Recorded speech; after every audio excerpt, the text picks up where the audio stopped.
Assalamualaikum. Hai anakku kelas 4 yang hebat. Ketemu lagi bersama Bu Ula dalam pembelajaran Aswaja kelas 4. Hari ini kita belajar mengenai pesantren dan sejarah kelahiran Nahdlatul Ulama. Sudah siapkah kalian untuk belajar hari ini? Yuk kita mulai. Hari ini kita belajar tentang pesantren. Sebelum membahas selanjutnya mengenai pesantren, tahukah kalian apakah arti dari pesantren? Pesantren merupakan tempat proses pembelajaran agama Islam yang menyediakan asrama bagi para peserta didiknya. Pesantren menjadi lembaga pendidikan Islam tertua di Indonesia yang tujuannya untuk menyebarkan dan mengembangkan ajaran Islam sekaligus mencetak kader-kader ulama.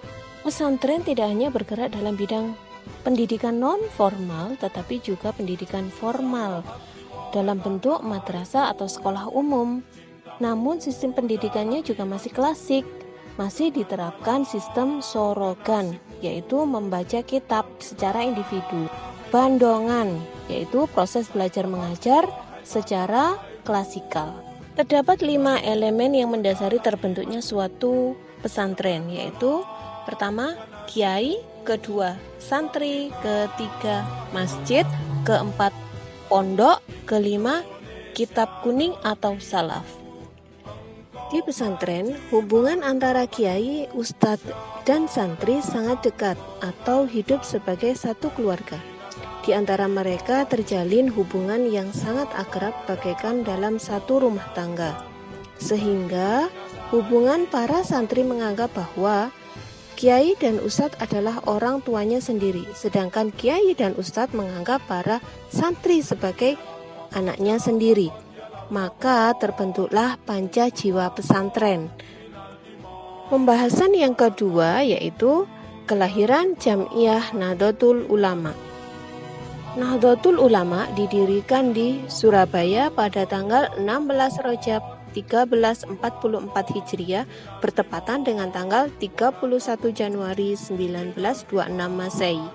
Para ulama pondok pesantren memiliki persamaan dalam paham keagamaan, yaitu Ahlussunnah wal Jamaah. Dari berbagai bentuk kesamaan faham dan lainnya, kemudian para ulama menuangkan dalam satu jamiah atau organisasi sebagai wadah perjuangan bersama untuk mewujudkan cita-cita, yaitu Izul Islam wal Muslimin, yang berarti kejayaan Islam dan umatnya.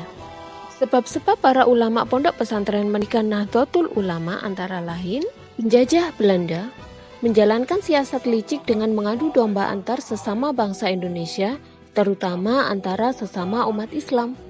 Mereka yakin bahwa kekuatan umat Islam akan dapat dilumpuhkan apabila di antara mereka terjadi perpecahan.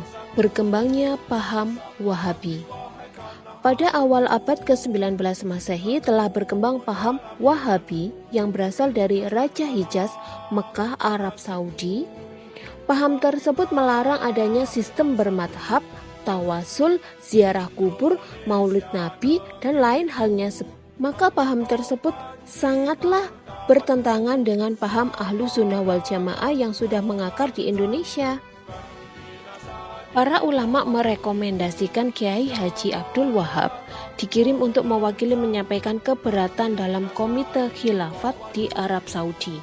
Karena seluruh negara Islam di dunia akan diundang untuk menghadiri muktamar tersebut termasuk Indonesia. Maka dari itu Kiai Haji Abdul Wahab Hasbullah atas restu Kiai Haji Hasyim Asy'ari berinisiatif mengadakan pertemuan ulama-ulama pesantren tradisional yang disebut sebagai Komite Hijaz.